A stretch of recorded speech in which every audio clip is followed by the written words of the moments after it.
Welcome to the Portland Real Estate Podcast, Oregon and Southwest Washington's #1 show for real estate news and information. Without further ado, here are your hosts and a couple of guys who, as busy realtors and successful brokerage owners, know a thing or two about real estate. Steve Nassar of Premier Property Group and Joe Fustolo of Soldera Properties.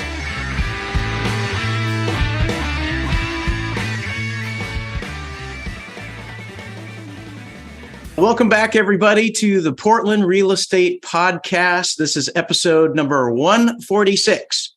Wow. And this is a Best of Masters episode, and we have lots of great stuff to cover. Admittedly, Steve and I kind of took August and September off to enjoy our families and play some golf and go fishing and still sell a ton of real estate, but we wanted to take 2 months to do things that people do who don't have a podcast.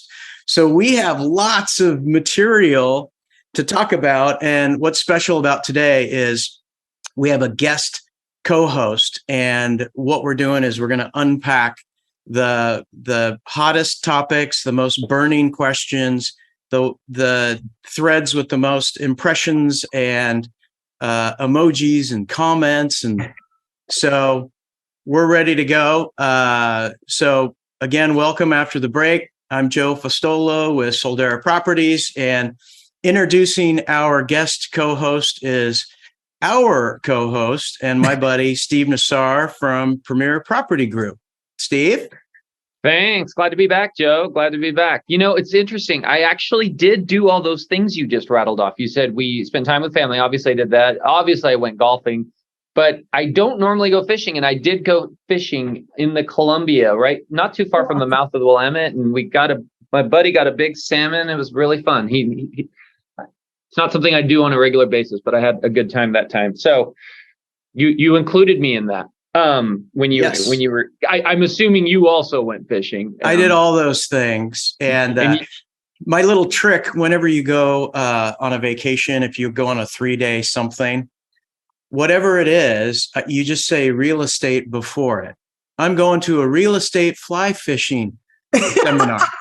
I'm going to a real estate golfing weekend. Oh, I love it.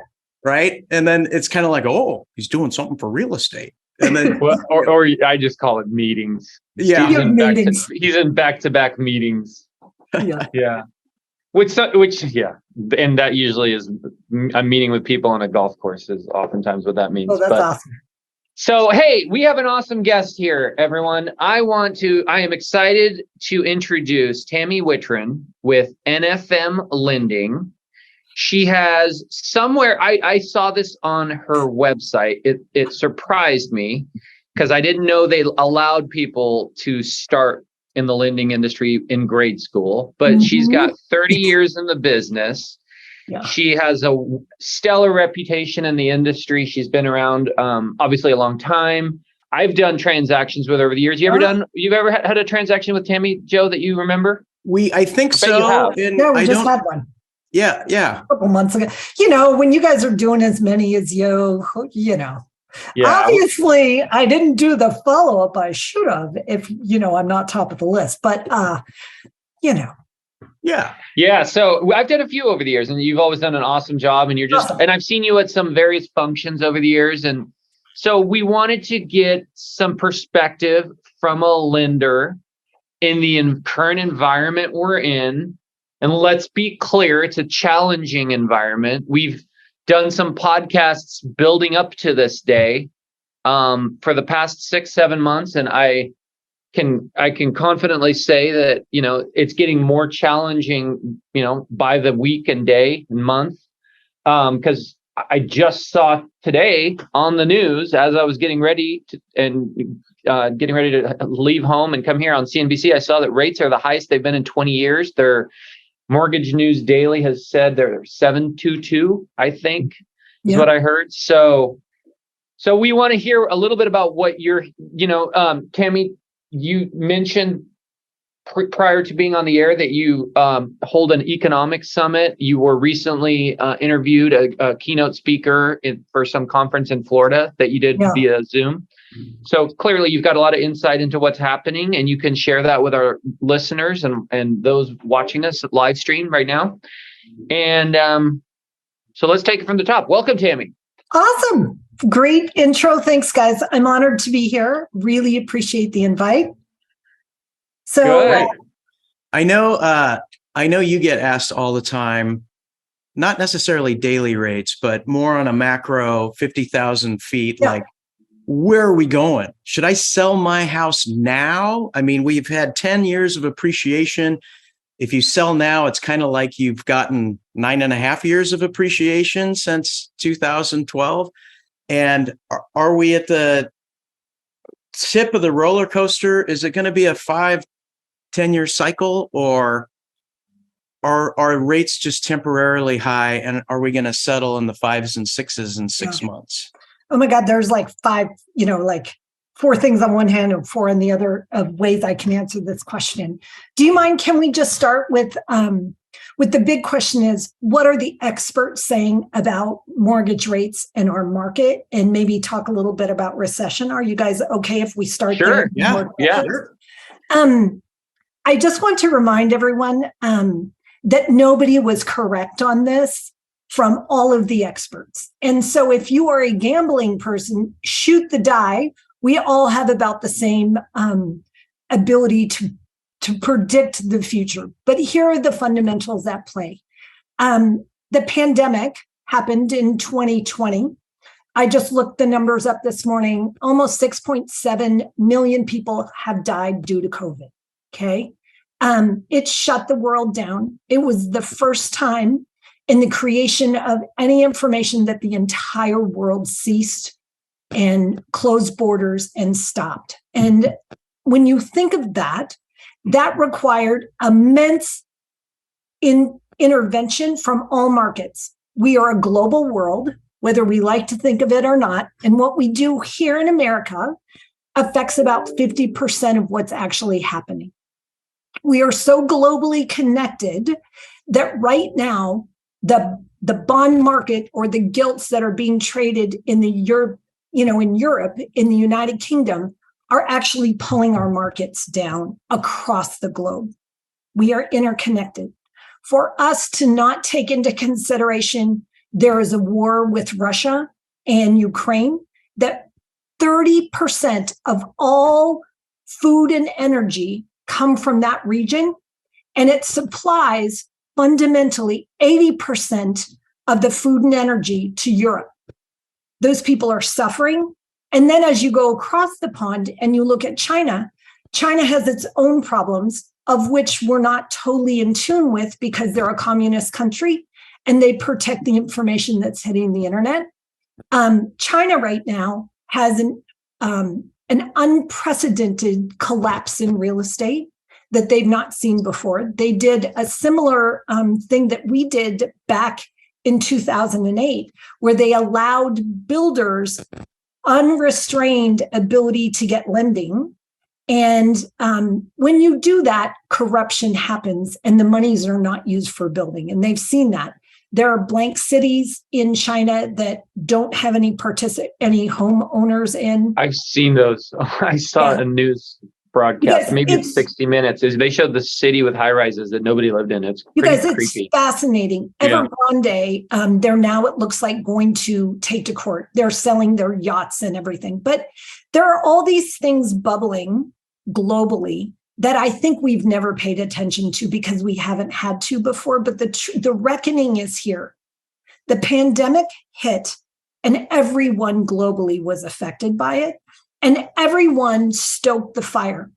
And when you have so much of an influx of cash or subsidy or government intervention and too few goods, exacerbated by supply chain, exacerbated by tremendous amount, just look in the US, you guys, we put in almost $5.9 trillion or $150 trillion. $150 billion worth of subsidy, cash into the monetary system to small business, corporations to keep afloat.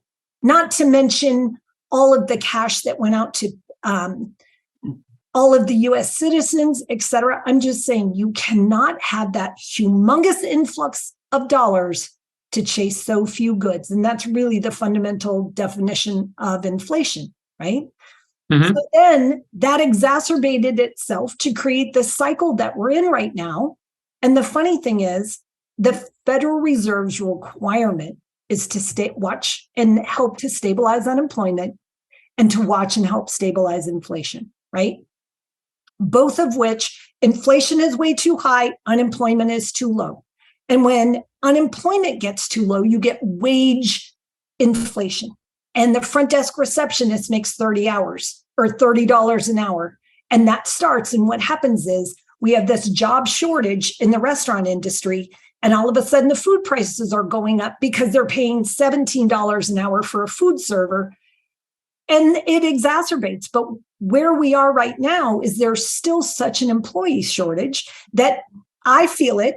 I go to my boss. I say I need a raise. He says, well, I can give you a raise because I can increase prices.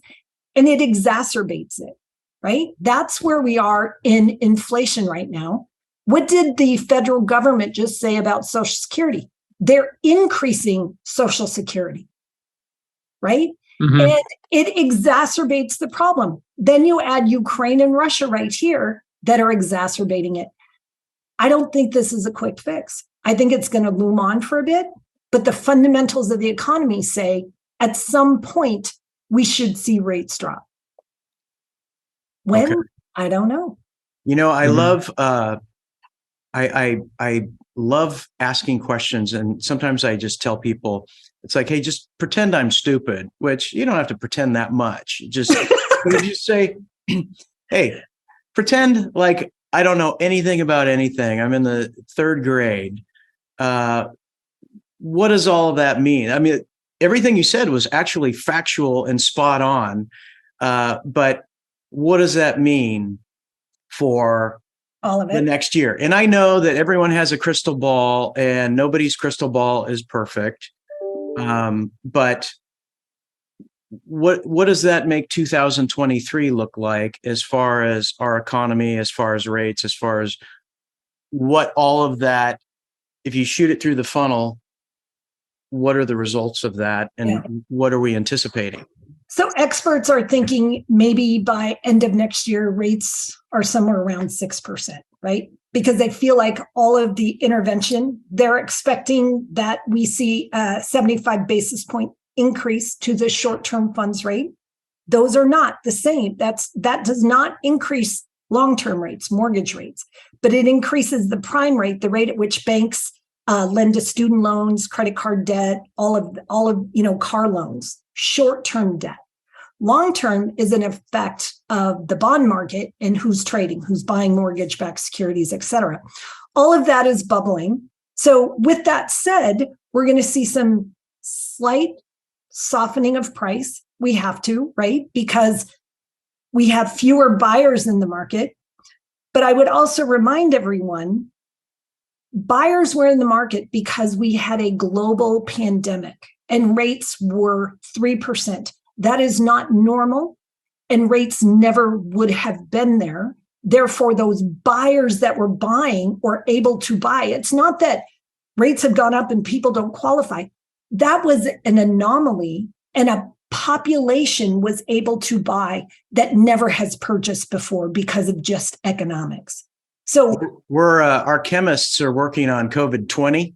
Yeah, and it should exactly. be Q2 of 2023, because we want those rates to be back at 3. But it wasn't. It was good, but it wasn't good, right? No, we know. No, it was not good. Actually, a leveling out has been a little more relaxed. For and I would say one thing that I've thought of along the way, in the defense of government, the world was going to be in a dire situation if everybody had to stay home and nobody had money, right? Nobody could work. So they pumped that money out. Now, I'm not saying that maybe there wasn't some missteps in the process, but they pumped that money out to keep people living, quite simply, at a time when people couldn't be around people.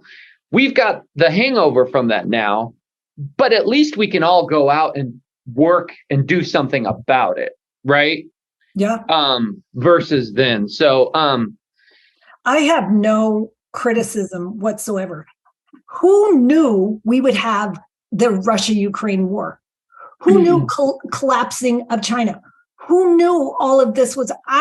They learned from 2008. They were slow to respond. Do you guys realize quantitative easing from the 2008 financial Great Recession we had? We just cut quantitative easing in 2017. Quantitative easing is when the government is buying mortgage-backed securities and treasuries off the market and pulls them off to keep rates artificially low. Mm-hmm. We now are putting, so just compare and contrast right now. Prior, in 2008, that recession lasting all those years it did, slow to happen. We allowed it to run out about 5 years. During that time period, the max originations that were held was about 4.5 trillion. Okay, 4.5.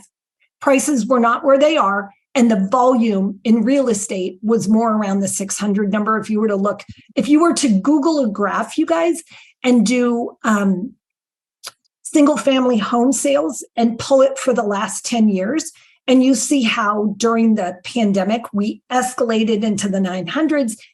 But normally we have been for the last 10 or 15 years in a very wide band of normal. So it was not normal, but now with the pandemic, after that's happened, we have almost 10 trillion worth of mortgage-backed securities that we're holding, and those have to get bled off and pushed back into the market, and they're doing it right now. And they're pushing about 60 million. I could have the million or billion off. Anyway, the gist, it would be billion if it's trillions. Yeah. Yeah, billions. And the gist is you not only have the US doing this, but you have every other country that did quantitative easing.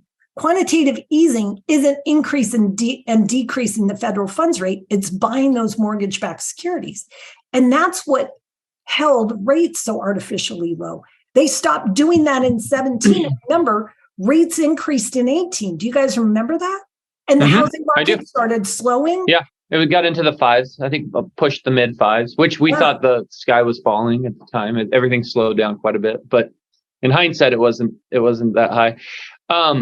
Yeah, and what the Fed is trying to do is they're trying to crush demand. I mean, that's plain and simple. And it's kind of a first in our lifetimes, because it always has felt to me in our lifetime that the Fed's been our friend and helping the market, helping us try to do better, right, when we're in recessions.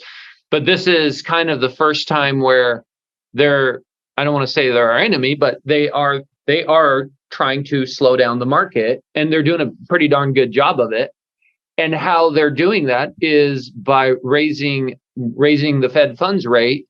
They are crushing demand, which is inflation. One thing to touch on, that inflation is the arch enemy of mortgage rates, right? You can't loan money out for 30 years at 5% if inflation's at 8%, right? Thank you for the math. That was good.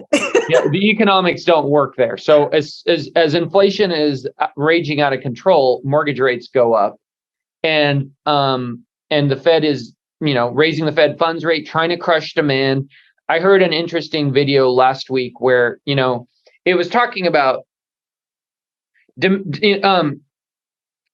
you mentioned how the Fed funds rate controls things like car loan interest rates, right?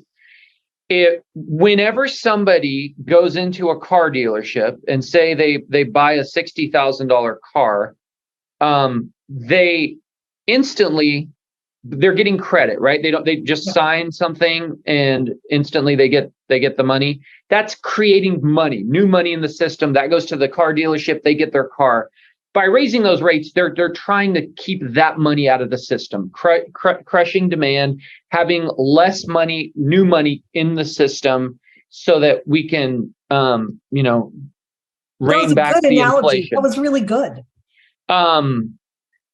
in our world, it is absolutely crushing demand. I just, again, I was watching business news this morning, and I got some stats in your world, Tammy. They said that refis year over year are down 86%, which is almost in the entire bucket, right? I mean, 100% would be we've gone to zero. So, I mean, it's a lot. Divorces, I think only. we have a refi this month of someone who has to refinance because of the divorce. And that's what's left. Yep. People maybe who had a bankruptcy 2-3 years ago, and now they can finally get refi, or somebody that's getting a divorce, or some extenuating circumstance. They have to get equity out of their house, and it wouldn't be a fun circumstance, by the way, if you're letting go of a good mortgage rate and getting a high one. But those types of emergency situations. But get this, so that's refinance activity. Mortgage applications year over year are down like 38%. Yeah, today I just that's a monumental figure in of itself. I mean, that's almost half of what there was last year, and that's on the purchase side of things. So the demand has dropped dramatically out there. It's definitely, and I'd welcome your opinions on this, Tammy. It's definitely hitting the mortgage industry first and hardest from what I'm seeing. Now, I'm definitely seeing it spill into our world, me and Joe's world. I mean, we're a little bit insulated in the sense that we have cash buyers. We have listings and buy side. So, I mean, there's just a little bit more that we have. Whereas you guys, you have buy side and refinances. Well, the refinances are gone. Buy. So you only have the buy side. And then the buyers are like, that's down so low. So, but it's definitely moving quickly through our world. And, I'm starting to now hear and see of a lot of layoffs in the mortgage world. Yeah. And it's sad. It's incredibly sad. Obviously, it's not loan officers. They're needed. They're the sales force. It's the support staff. It's the support staff. It's the processors. It's the underwriters. It's the assistants. And it's sad because there's not other jobs out there. I mean, when they get laid off, they're not going down the road to another mortgage company. That company's letting people go too. So it's a tough time for the mortgage world. They could be a cook or a waiter like that. Yeah. And this is layoff season. And it's what's interesting is everybody is shocked that they get laid off in October or November and then rehired in April. And if you look at or May. And if you look at, lenders, title, whatever it may be, that company is saving on, you lay off 20 people, there's 20 salaries that you don't have to pay for 6 months. I mean, that is huge. And that is happening more so maybe because there's not enough work to keep everybody busy, but it is something that happens year over year. And Tammy, by chance, did you see Mark Holzman's video about rates and speculation about, so you have your mortgage lender and then you have your mortgage investor, and it's hard to get money from those people because they think the buyers today are going to refi quickly and it's going to be a lost leader for them. Yep. Is that, do you see that happening? I am insulated by it, but it's definitely happening. I mean, they're expecting the pool to roll out. That's why rates have bumped a little bit too from the lender side. Like they're trying to peel back some of the rate differential that will happen in refis. I will tell you, I have experienced, let me start by saying I had more people than I ever had in my career for the last 3 years. Does that make sense? It was the biggest boom I've ever experienced in my life. Absolutely. You and a lot of people. Yeah. Yep. So staffed up, and hopefully, and by the grace of God, I've saved some money, and I knew that was fake. There was never a moment that refinances for me and my business are always a gift. Those are just a gift for doing a good job, right? I don't count on them. They're not a part of our business. Purchase business, is something that's the bread and butter. Now, my metric has definitely shrunk. Part of my legacy in this business isn't my volume, but it has been the team that's chosen to work with me. And I just laid someone off that I've had for going on 16 years, 15 plus years. And to have to, it felt like I failed her, like I couldn't keep it going. But, that wage inflation thing is real. The longer you have someone, the more that you had to keep them employed during that, their salaries just got wacky. And that happened across the industry. I have a friend at Wells Fargo. He has been there 21 years and he ran their refi West Coast division and he just lost his job.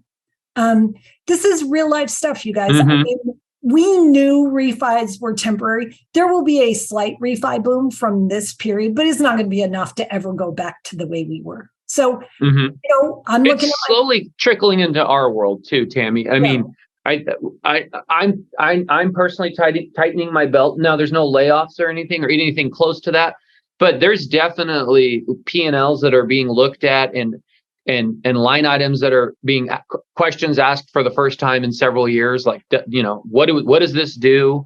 Can it be smaller? Can it be eliminated?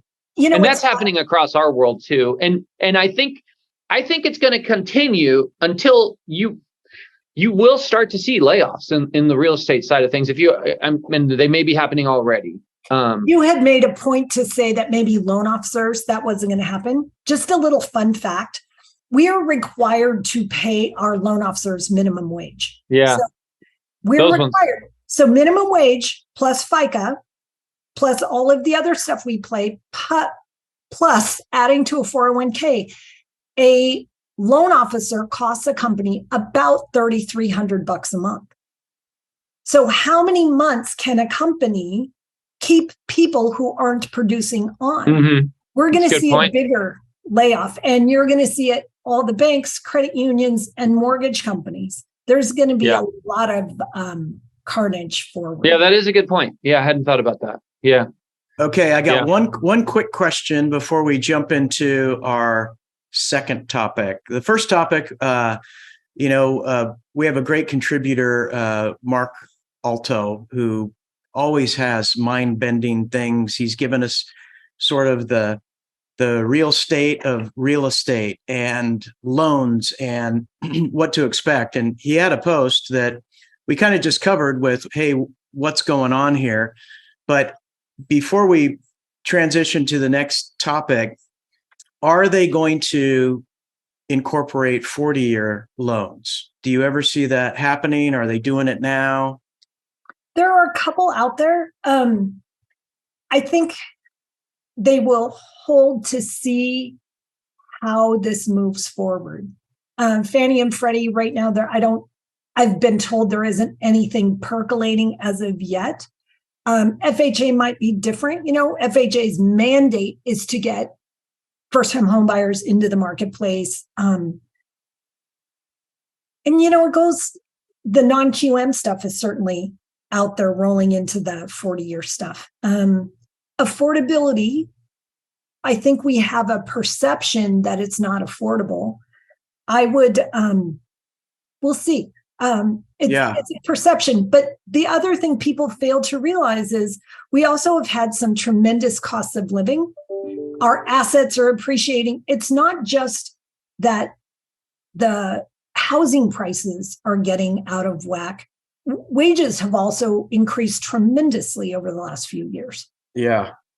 To sort of round this one out, Steve and I kind of talk about real estate. It's sort of like Fight Club, right? You never talk about a settling market, right? The first rule is you never talk about the settling market. And, you kind of see this. It's like a barge, right? When a barge turns to the starboard side, it might go for a half a mile before you even feel it turning. But we know it's happening.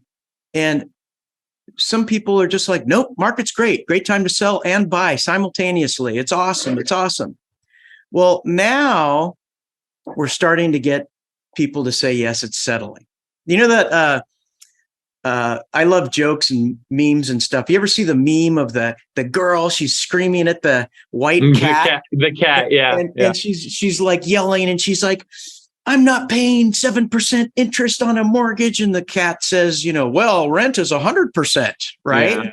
Yeah. And I just saw you have the people saying, "Hey, you marry the house, but you date the rent. Just buy the damn thing and then refi in 6 months," right? It's a little bit of, there's some acknowledgement happening here.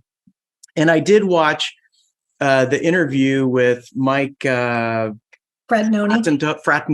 or something like that, the mortgage economist with MBA, Mortgage Bankers Association, interviewed by one of NFM's own, Greg Schur.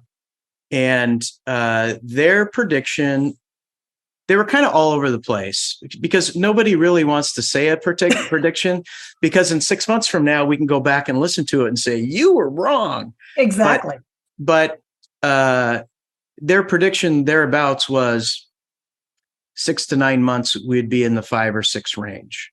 And then, the politician talk came after that, like, but if these circumstances happen, it can go lower. And if these circumstances, it can't. Yeah. But that was basically something to think about. And arguably, they're thinking like the mortgage investor who's thinking, I don't want to make this loan if they're going to refi and I'm going to lose all that money. So a little harmony there. Just priced in. I do have to say, Maslow's hierarchy of needs, second highest need next to food, right?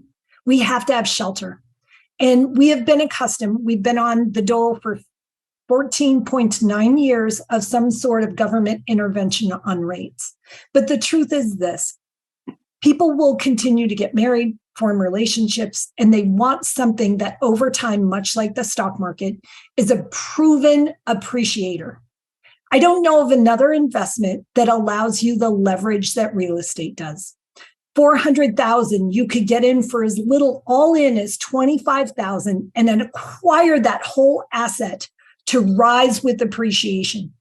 Overall, historically, for the last 100 years, if you were to look at a chart of the mortgage industry, appreciation, and the stock market, they're very parallel.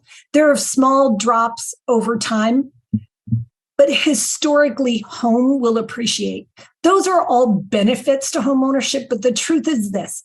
In America, the reason we have the Social Security system the way we do, and it's created with a 3% increase, is that if you make 1/360th of your mortgage payment every month, and you have that house paid off by the time you retire, your Social Security should be enough to pay your property taxes and your homeowner's insurance, and you can retire in America.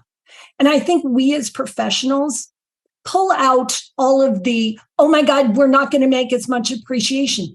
In the last 4 years, just close in Northeast, there are some markets that appreciated 34% in 4 years. When the average house price was $800 and you take that times 34% year over, you guys, it's a ton. Even if the market slides backwards 15, 25, 30%, most of us still have equity. Loans today require tremendous, beautiful credit, income, and total cash to close. People aren't walking away from that. I still think home is one of the most solid investments of anything you can do financially. It's a cornerstone of your financial future. And I'm a strong proponent of home. Hey, I'll talk a little bit about Fight Club, Joe. I mean, the reality is, it's funny. I've seen a couple people on social media that are agents in the business talking about how great the market is, and it's just fake, right? I mean, they're talking about, you can tell it's just phony baloney. The reality is, RMLS data doesn't lie. I mean, pending sales are down around 30%, right? Year over year. So 2.4%. So if you had the same amount of clients working with you as last year, your income has dropped 30%. You're going to make 70%. That's the bad news. The good news is you can gain market share you can and overcome that. That's one opportunity. And that will naturally happen. I mean, Tammy, you said it. Like, there's going to be loan officers in your world that are let go because they weren't doing anything for a while, and suddenly there'll be some market share opening up. I do think you said this, Tammy, and I'm going to agree with you here. I really do genuinely think the market is going to recede close to pre-pandemic levels. I think we had gone up 8 years in a row from 2012 to 2020 in a pretty organic fashion of supply and demand appreciation. When 2019 rolled around, it was kind of slowing down and we were getting a little bit flattish, right? Yes. The only reason we went up 30, 40% during the pandemic was because of money thrown into the system, artificially reduced interest rates, and a one-time frenzy of activity because people weren't suddenly in the right house that they wanted to be in because of the pandemic. So those fundamentals aren't there anymore. It's not crazy to think that we're going to give back the lion's share of those gains, if not all of them, in the coming year or two. I don't know that we're going to give those back, but remember too, in 19, prior to the pandemic happening, rates were on their trending up. We were getting off the dole again, and rates were at 5.25%, I think, when we hit the great, recession thing. Remember that, you guys? The pandemic thing. Yeah, the pandemic. So I want to be careful here because I don't. It's a fallacy to assume that means you should wait to buy, right? There are buying opportunities out there right now. I have listings right now that are sitting on the market with motivated sellers who've moved out of the area and are accepting offers at 2018 pricing. Okay. One thing we learned during the Great Recession of 08, 09 is the best deals in the market aren't going to happen when there's a light visible at the end of the tunnel. The best deals are going to happen when there's no light visible at the end of the tunnel and the seller's like, holy smokes, I'll take your darn offer. Let's do this deal. They're motivated. They felt the pain, and the buyer gets that awesome deal on the house. I'm seeing flashes of that already. So I don't think this is a scary thing per se that, oh my gosh, everybody should sit back and wait for prices to fall. They are in many instances already having fallen, and opportunities to realize that. At some point in the future, when mortgage rates seem to be on the right track back down, is going to be too late to get the best deals out there. The buyers who rush in and go, okay, mortgage rates are getting better, let me rush out and find that great deal. That's when the sellers are going to realize things are moving back in my direction, and other buyers are rushing into the market to compete with them. So I think there are tremendous opportunities to buy now. I think there's also bad opportunities. I think there are sellers that aren't motivated, and that's where a savvy agent can help you identify those properties, those situations. I mean, a vacant property is always a good one that's been on the market for a while. Those distressed type situations. I don't mean distressed like they're upside down, but they need to sell. It ain't selling, and they're willing to do a deal. Don't you think too, you guys, remember when a house would come on and you would do your due diligence with the listing and you would create it probably at market price, right? And the next thing you know, because there's nothing else on in that market, it goes 100 over. Now, was that really the market price, or was that just a supply and demand issue? And I think I would always say, like if an appraisal came in lower, I'm like, is it really low if you bid it up 150,000 and it came in above sales price? Is that really low? Market value is market value, and it's impossible. So we get all of our information from history, right? You look at what's sold.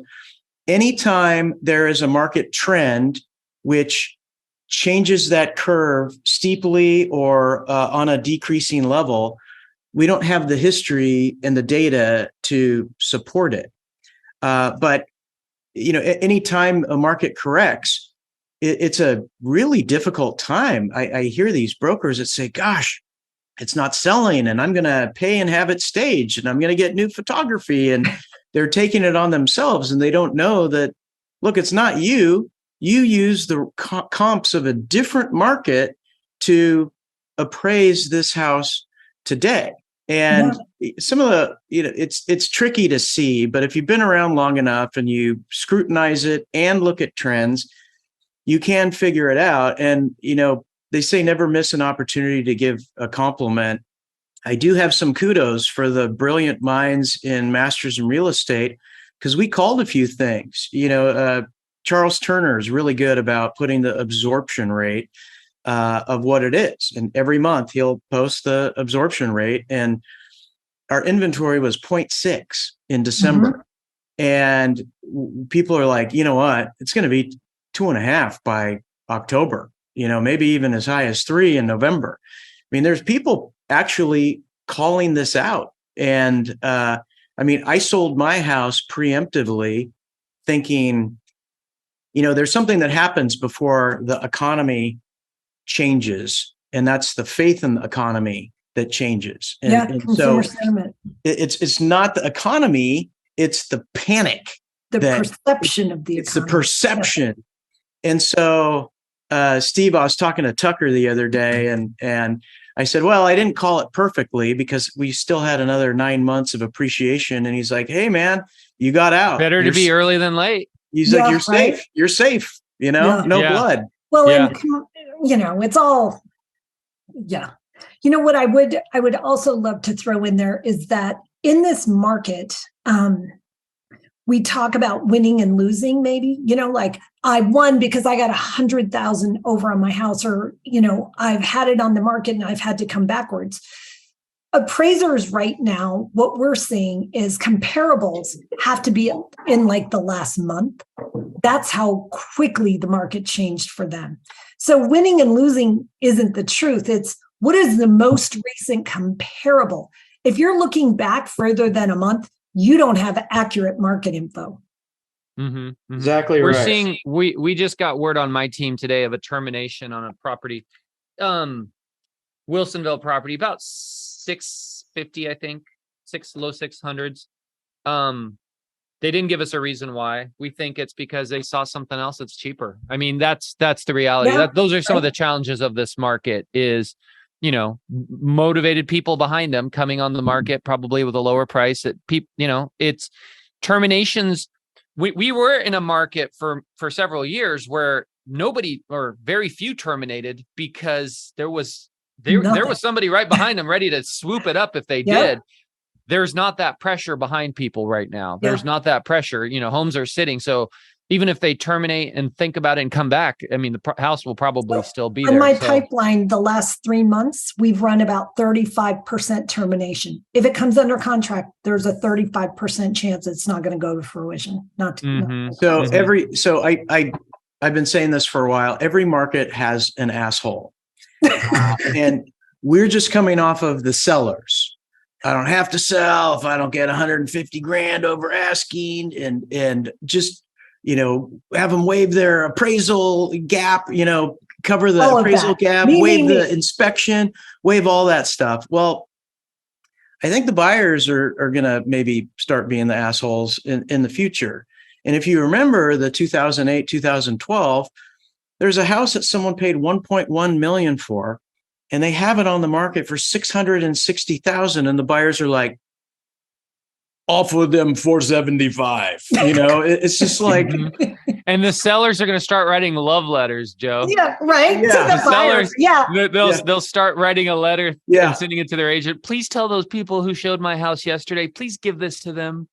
Tell them how much we liked them and when we saw them in our Ring camera.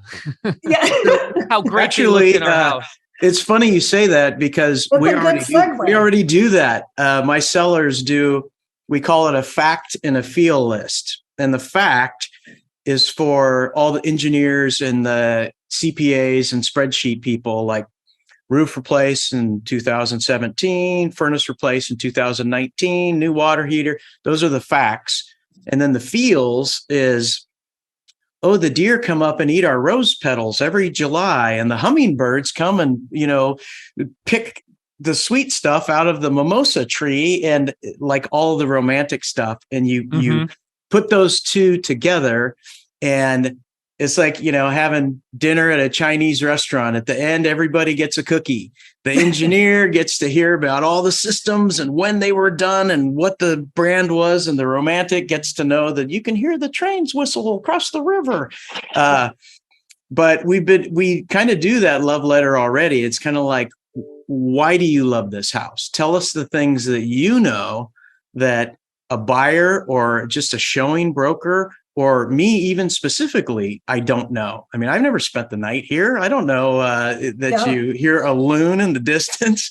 So write this stuff. But yeah. And I wonder what the legality of the sellers writing a love letter would be.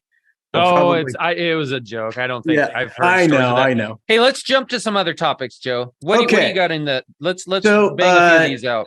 Nichelle Bradshaw said, I just received a letter from the city of Portland / Multnomah County stating that I owed taxes on all my sales transactions that occurred in the city of Portland and Multnomah County. It's a business tax. Yep. What? Exclamation point. I'm not a PB, just a sole proprietor. Look out, they're doing a lot of audits. So if you haven't been paying the business tax, you might get the same letter. This post reach was 4,500 people, got lots of emojis, 108 comments. And wow. To sum it up, it just kind of turned into a rant about Portland and Multnomah County. That's been out there for a while, though. I mean, there's been a lot of new Multnomah County, Portland stupidity taxes. I just filed mine here in the last week. Well, I'll tell you the worst one is I cut a check for $6,900. This isn't Portland, by the way. This is the metro area. I paid $6,900 for the homeless tax. Okay. Oh. Preschool tax. And I had preschool tax, art tax. I would get double that if the problem solved. If the problem was solved. Yeah. But I literally handed over $6,900. It bought them a ditty kit. That is horrific. Yeah, it bought the homeless people. And has no end in sight. So that's like walking into a Starbucks and handing them $5 and then walking out without a coffee. I mean, but this tax has been around for a while. You just got to pay it. You got to add up the deals you're doing in Portland and isn't it on your net and it's 2%? It's roughly like in my industry, it's about $100 a deal. Well, so in Washington has a 1.5%, the B&O tax, but Multnomah has a tax. So is it clear that anybody, employee or self-employed, anyone doing business? Yeah, my CPA does it for me, but I know I have to pay something on the transactions that I close in Multnomah County. Yeah. So that would be the general consensus of the thread, Joe? It's bullshit, blah, blah, blah. But they acknowledged, you have to pay it. Okay. I think we covered that one. Let's go on to the next one. Okay. Let's see. Kristen Rader. This is kind of twofold. She said, I'm sure this doesn't apply to anyone in the group, so please help teach manners and ethics to the new agents in your offices. In the last 48 hours, my seller was excited to get 4 showings scheduled. She cleaned and made arrangements to be gone for 2 days. The first showing, cancellation 1 hour before. Second showing, the agent left the front door unlocked. Third showing, the agent canceled 30 minutes before. Fourth showing was a straight up no-show with no notification or apology. When I texted the agent to find out what happened, he simply said, didn't make it there. We can do better than this as an industry, please. Which I agree. So it's twofold. It's something about professionalism and courtesies widespread across our profession. And the other part is a little bit about safety, right? We have this huge responsibility. We can get into almost any house with our phone, and it's our obligation to follow the rules. That is a huge access point. I mean, it's a huge something that has been granted to us that we don't want to screw up and keep the keys back in the real estate offices again, because is terrible. Can I read a post by Eric Newman that I want to I really agree with? I've done this a bunch myself, and it's very good for our listeners to hear. He says, I remember when I was the buyer looking for a home, there were a couple homes that we knew wouldn't work once we drove into the neighborhood. But agent said the seller made arrangements for us to see it, so we need to be courteous and at least take a quick peek. Doesn't have to be long. Made sense, and we did. Agent did the right thing for all parties. And I agree with that. I actually agree with that. We've had that happen. I've had that happen many times when I'm out showing homes where you pull up in front of the house and they're like, nope. And I try to encourage them to go in for a quick peek. At the very least, honestly, I've done this a couple times, even though the Ring camera will get you if there is one. I've just run in, put my business card down and run out. But even that isn't probably enough, because if they have some camera system, they're going to see that you guys didn't all go in. So it's probably best just go in, do a quick loop, and show appreciation for the effort that went into getting the house ready. Don't you guys think this is new? There are a lot of agents that have been in the industry such a short period of time. And you guys, when you couldn't even get in line to see a house and you had to overbid and everything, and now we have this abundance of listings, I just think we're all confused on what is the right protocol. I just think we need to school everybody on what's accepted. There are new people that do not know. That's true. Really funny. Very true. Just this morning, I was searching the group, and there's like post after post after post about what they don't teach you is the etiquette and common courtesies amongst realtors. And if you get multiple offers, right, you accept one and then you have to reject the others. You do not make that house pending until you've notified everybody that they got it or didn't get it. And then you got to wait an hour or two to give them the opportunity to contact their buyers, so they don't see Redfin says, hey, it went pending. Did we win? And then they call their broker, and the broker's like, I don't even know. It just makes them look terrible. So there's lots of etiquette. And so we got as far as putting a class together. And it was Kelly Woodwick with Fidelity. She's Kelly Forbes now on social media. So Kelly Forbes and Ernest Cooper of Cooper Realty, and I probably had some involvement too. We were going to teach how you do these things, showing time, what you do. I personally leave a card at every single house, whether it's vacant or not, and I just do it, and it saves some people's bacon sometimes. Anyway. It is kind of a new thing. I think the 2012ers that came in, because we're going back up and realtors are rich, and all they do is you stick your sign in the ground, you get multiple offers, you walk away with thousands and thousands of dollars, and they're more focused on the deal than mastering their craft and the longevity of the profession, because we're going to have a mass exodus, and the people that used to be a hairstylist until I can make more money in real estate, they're going back to being a hairstylist or a bartender or a masseuse or whatever it is. I see it coming. It's already happening. It's already happening. Yeah. I already too. Yeah. Hey, let's talk about forms. The forms changed, Joe. Oh yeah. You made a post there. Yeah. So the forms issue, and what I wrote was, okay, all Oregon brokers got this email. What does it mean? And it was from OREF, I think, and it said forms new member benefit coming soon, early 2023. What does this really mean? Well, to break it down, the non-compete on Oregon real estate forms has ended, so that other entities, other companies can draft their own version of Oregon real estate forms that the brokers get to choose from. The only stipulation is whatever form you start out with in any one transaction, you have to be consistent with that entity and only using their forms. But what that means is we now have 2 or 3 or 4 sets of forms to realize. And what if one offer comes on the forms that the benefit means it's free to us, part of our dues? What if the free forms aren't as good as the forms over here? And what if you have multiple offer situation and you have 3 offers and they all come with a different entity of forms?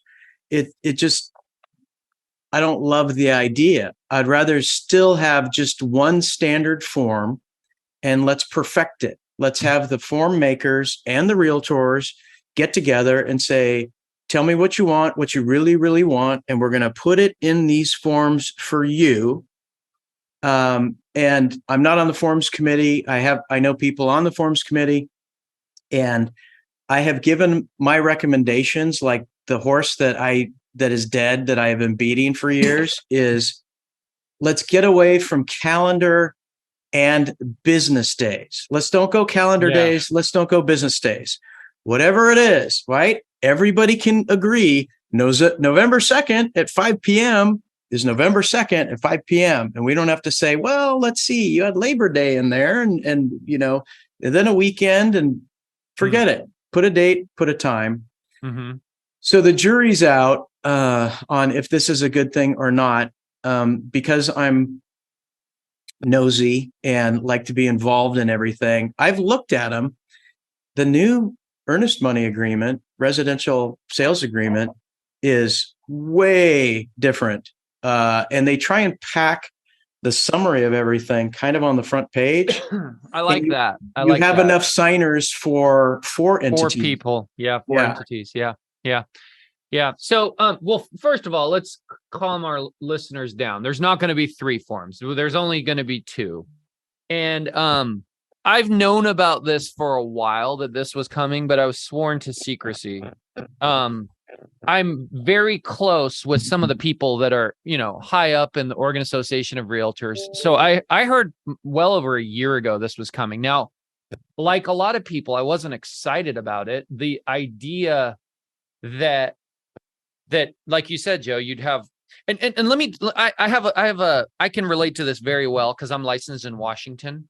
So I already have 2 forms, one in Oregon, one in Washington. One's English, one's Chinese. They're completely different. Things are in different places. Things are worded differently. Timelines are different.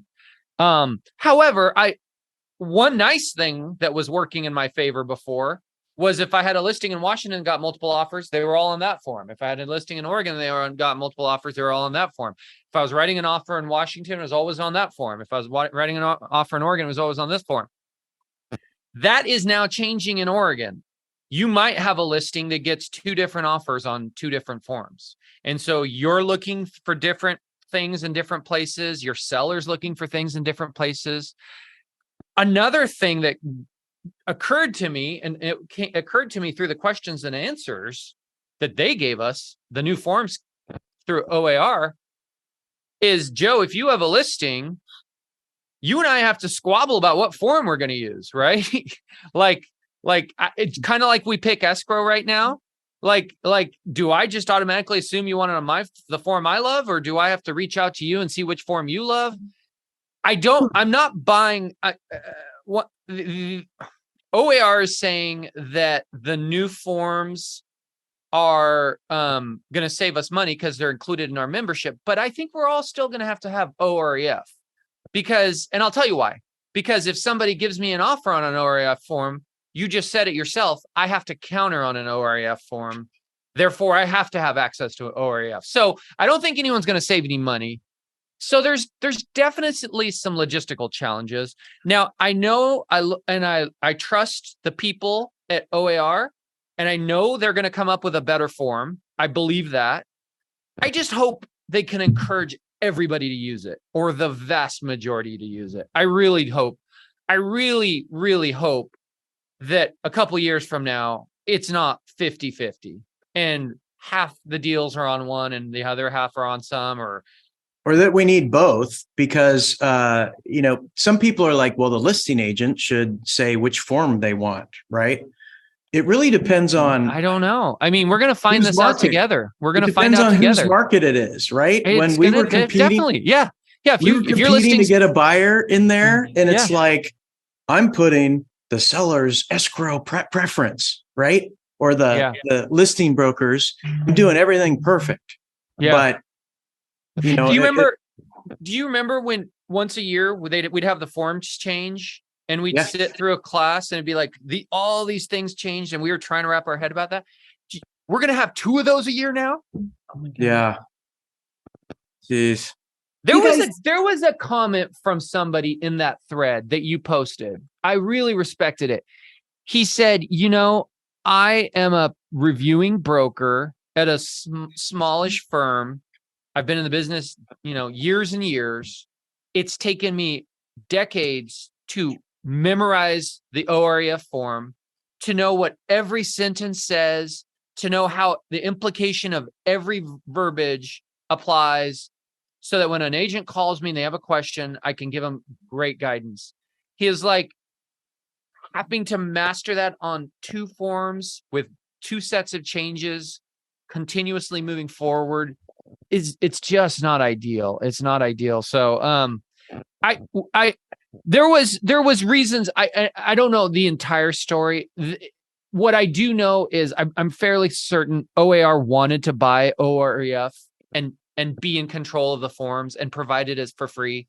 And for political reasons or for, power reasons, it wasn't possible. And so, they said, fine, we'll do it without you. And this is the direction it's gone. So, I think we owe it to our association to support them. I think it's okay to voice our concerns, and they need to hear it. I mean, it affects us. It affects our clients. It affects our liability. It affects, if we don't know our form well because our attention is spread out over 2 forms, there's more chance of problems. There's more chance of risk in a transaction that we get ourselves or our clients into, a bad situation. So, hey, it's going to affect you guys, Tammy. I mean, you guys are going to get, you guys get the forms too. So this is coming your way. You guys, I do want to throw in here super fast because it's new and it's happening. And we're back to addendums on repairs. And it's kind of like, oh, crap, here we go again. Please make sure everyone is schooled a little bit on addendums that you want your lender to see and your title company to see, and addendums that you don't want them to see. Do your repairs over yonder and then come back. Remember that appraisers must know any seller credit or price change. And we don't want to see the work because for lenders, if we see the work and it has to do with the health and safety or the function of the services in the home, we're going to call it out. So if you just start all the addendums and you haven't been properly coached, because we have a lot of new agents and they just haven't. They haven't had to deal with it. They haven't had to deal with it. Everything was bought as is. I just really think we need to talk to our companies, because not everybody is going to do what we do on my team and review those and make some phone calls. They're just going to push them forward. And the next thing you know, it's not going to be what you wanted. Yeah, that's such a good reminder, Tammy. So what the nuts and bolts of it is, you can't point out a problem with a house and then agree not to solve it and then send that lender that repair addendum to the lender. In other words, if Joe's got a listing and I go, hey, Joe, I need you to put a new roof on. And you go, no, I'm not putting a new roof on, but I'll give you $5,000. Oh, let's send this over to Tammy. Now the lender's like, this house has a bad roof. I don't want this. I need the roof fixed. Yes. I want the $5,000 because it's my asset. So the proper way to do that is if I ask for a new roof, Joe calls me and goes, hey, you know what, Steve? They don't think the roof's completely shot. They'll give you $5,000. Is that something your buyer's willing to take? then when we agree that that's the case, that was never a fully executed addendum. All over there in the repairs. It was only signed by the buyers, never the seller, so it's no longer needed in the file. And we come up with a new document that says, "Hey, but if it was in your chronological orders of A through whatever, and even if the buyer didn't or the seller never signed it, the lender is going to ask for it. So we just do your work under a whole nother heading of repair. Yeah. And then get with your reviewing brokers. Get with your reviewing brokers on this. Please. There is a way to do it. We used to do it before the pandemic when nobody needed anything repaired.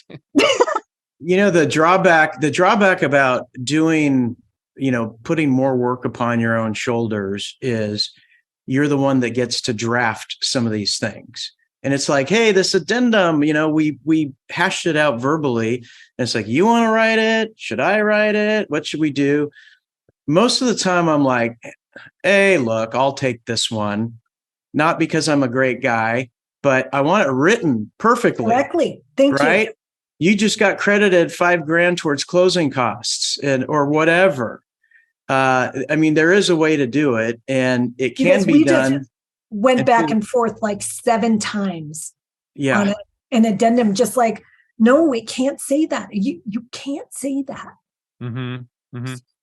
And lenders can't really unsee things. Unfortunately, they're not.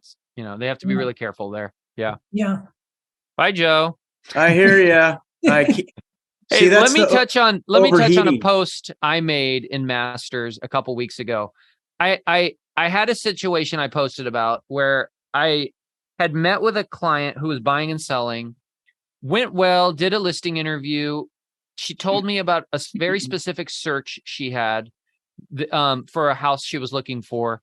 I went back, set up the search, nailed it, spent a lot of time and effort on it, and started sending her homes. And then shortly thereafter, she nicely said, hey, you know what? I've gone in a different direction. I'm going with another agent. And so the age-old question came up, do I leave that search on or do I turn it off? And it was a great post. That was a great post. There was a lot of great comments. And people identified the dilemma, right? Like, on the one hand, you're like, well, gosh, I did that great work and you're not using me. Should I turn it off? But on the other hand, that work is done. Like, you don't get that time back that you spent putting together that search. It's not like something. So, and there was a couple different rabbit holes that went down. It wasn't about stealing the client back. I've gone back and forth on it. Currently, I have a tendency to leave the search on, and the reason is if there's value in it and they're benefiting from it, who cares? Let them have it. Maybe there's goodwill out there in the universe. Maybe if something does happen with that agent, they'll come back. Sure, that's nice if that does happen. But even if they don't, maybe they'll go, that Steve Nassar, I didn't use him, but I had a great experience with him, and gosh, he really did a good job, and I can tell he's a good agent. That was kind of my mindset is I don't want to me, it feels punitive to turn it off. Like, because in this case, they're still looking at the search. And make no mistake, I'm not an idiot. I know what they're doing. They're seeing a house they like and they're calling their other agent and going, hey, I like this one. And the other agent's benefiting from my search. I get that. But that's okay. You win some, you lose some. I just didn't see the need to turn it off. Now, it was a really good comment. And there was I would say it was split 50-50. Some were saying, oh, I always turn it off, and others were saying, similar is what I thought. But I did say in that post that I'd share my thoughts and my beliefs here on this podcast. So I wanted to touch on that. Joe, what else do we have? Oh, I wanted to address, this is just a short one, but Mark Alto again, love that guy. He said, it's kind of a call out, and it's like, good morning, Masters. I'm sure I speak for all loan officers, escrow officers, home inspectors, electricians, builders, CPAs, financial planners, etc. when I say thank you to the awesome realtors that keep us all employed. We're going to all be heading into a very different market, but we'll be doing it together. Thanks again for the hard work that you put into getting houses on the market, bringing in new buyers, et cetera, et cetera. It's a lot of pressure, and you are the engine that keeps this all moving. we all know that what appears to be magic to the buyers and sellers and the rest of us is anything but. It's hard work. So thank you. And we're all going to be doing everything we can to support and help you.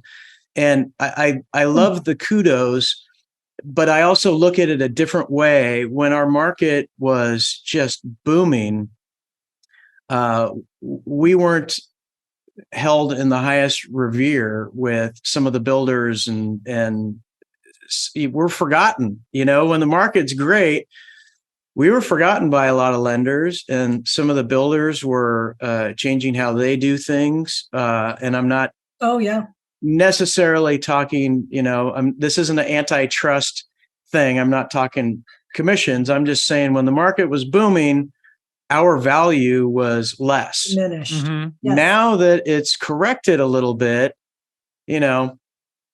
I think we're going to be the all-star again. Talk about the iBuyers too, Joe. I mean, it goes into that too.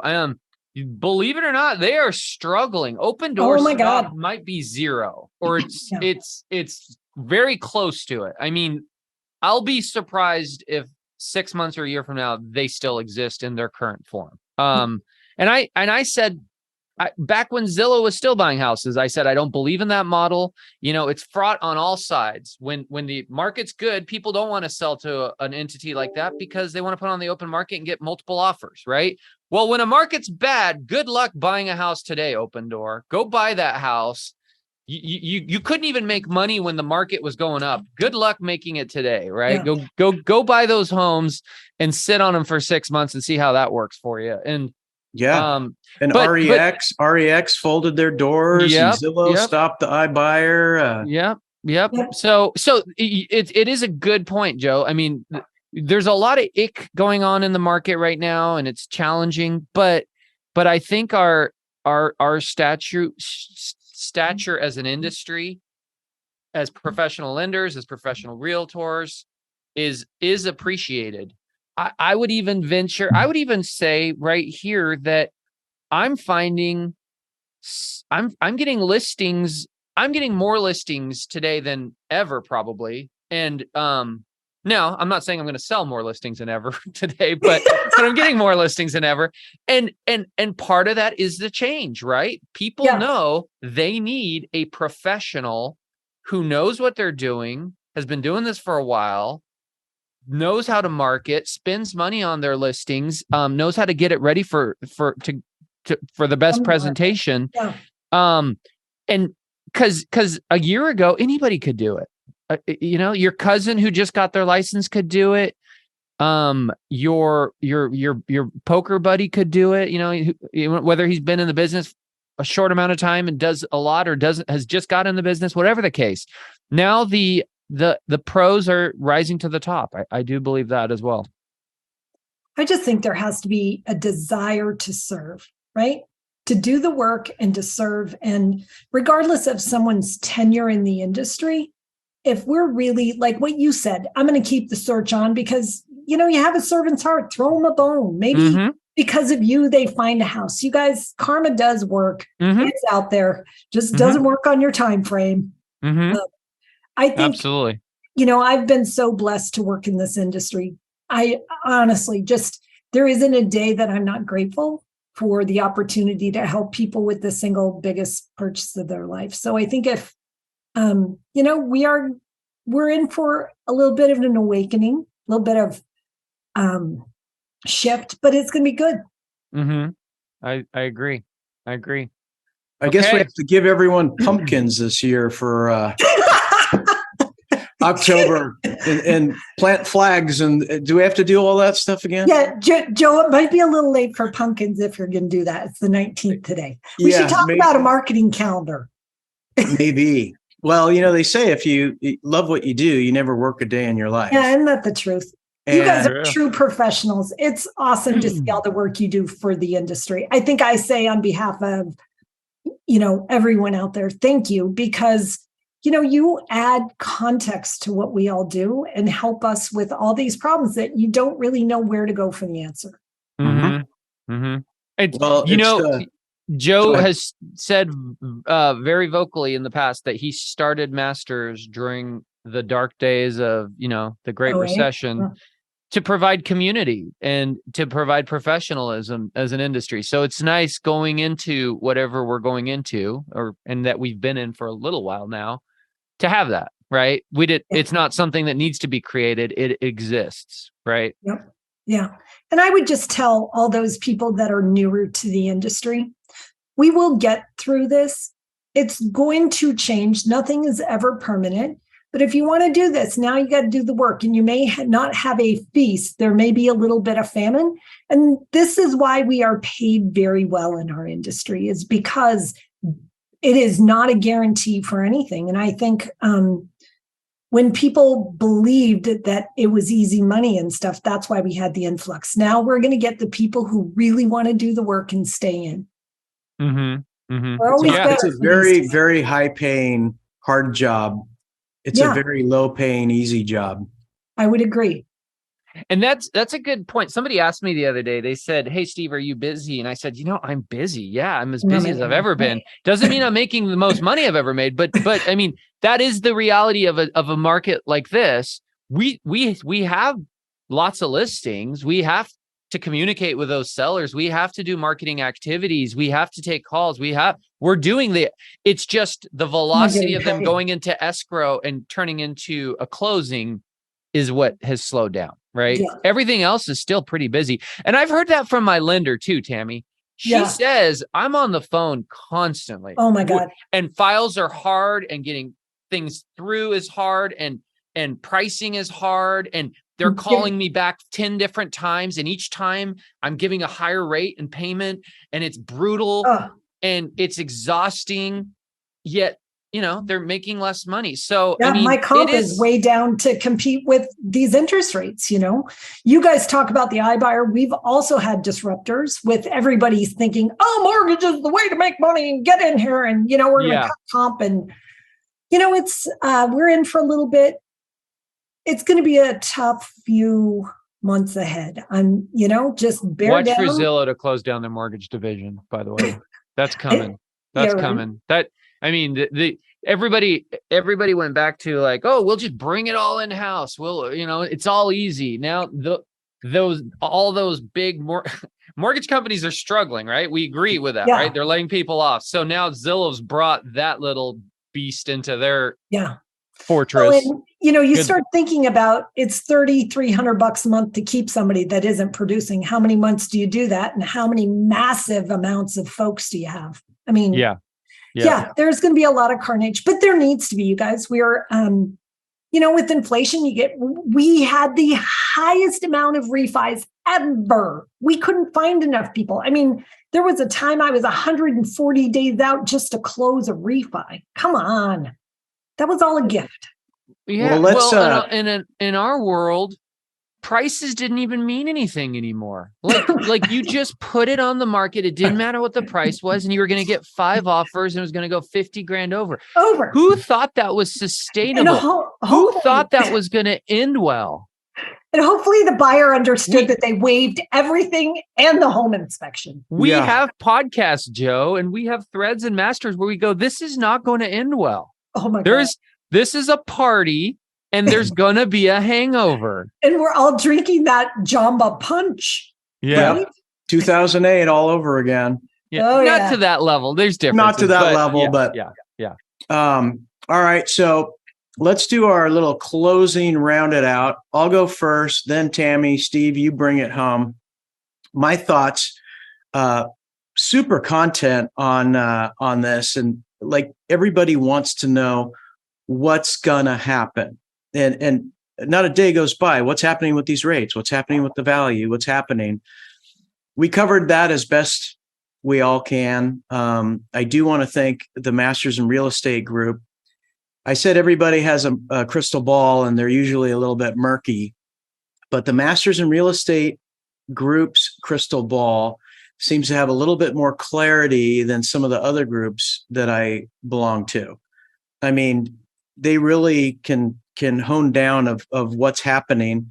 And the thing about having a podcast is we immortalize what we said, right? You go back 6 months, you're going to hear that we predicted what the absorption rate is going to be today. And we happen to be right. And the final thing to all the subscribers and listeners, thanks a bunch. We are here to promote education, knowledge, technology, market trends, professionalism, common courtesies. So whatever screen you're on and wherever that little subscribe and like button is, pound it a couple times, because we're not as funny as Joe Rogan, but we can help you more than he can. I guarantee you. That's all I got. How about you, Tammy? All right. Thank you for that handoff. So I wanted to leave with a value add for all of you guys.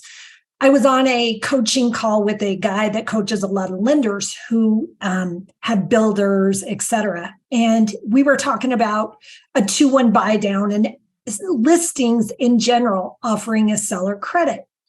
And the funny thing is, guys, from our perspective, talking to buyers that are out there looking, buyers don't really understand a seller credit, and many times realtors don't.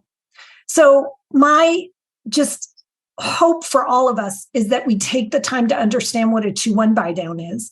And if you're going to talk to your seller about a credit, if you were to talk to the seller about offering that and the cost of that, let's say they're willing to give $12,000, the verbiage that will help sell that listing isn't that we have a seller credit. It's that the seller wants to participate in your mortgage payment for the next few years. Okay, write that down, guys. The seller wants to participate in your mortgage payment, or something the seller's lowering that. That's my great takeaway. Yeah. And you guys embrace the suck. I wish I knew when it was going to be over, but just get through it, save your money. Yeah. And that's, I mean, master your craft. And I'll be honest, the people who are just now realizing they need to be good at what they do and master their craft, they're in for a rougher ride than those who were professionals, even when they didn't have to. Those who were doing great marketing and giving great service and, staging homes when they didn't need to stage them, or, innovating their offerings, even though anything sold. They're going to be playing catch up. They're going to be playing catch up and they're in a bad spot. But I mean, get started, I guess. But everyone across the board, tighten those belts, look at your P&Ls, look at your expenses, everything. You don't want to be behind behind the 8 ball with profitability. It's going to affect a lot of entities, big entities, big publicly traded entities, by the way, that have never been profitable. And now they're trying to figure out how to be profitable in this environment. Get those P&Ls. A lot of good things happen if you're fiscally responsible and your numbers work, right? You're free to focus on positive things, giving good service, innovating, improving, versus struggling to worry about expenses, right? And you never want to be. One of the best feelings in this business is when you're doing a transaction and you don't need the transaction, right? You don't need it to close to pay bills. Yeah. Because you can do what's right for the client. And you'll always make the best decisions when that's the case. So make sure you're in a place where that's possible. Oh, so good. Cool. I love it. Thank you for tuning in. Great show, awesome, you guys. Thank you.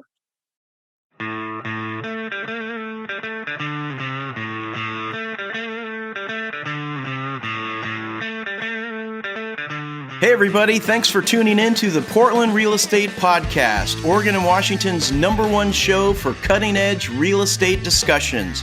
Also, I'd like to give a shout out to the members of Masters in Real Estate, a private and exclusive Facebook group, and the #1 source for all real estate topics. Thanks for being there, gang. I love you. finally, I want to thank our faithful listeners. Without an audience, we're just two guys talking to each other. Make sure you hit the subscribe button so the new episodes automatically come to you. Make it great.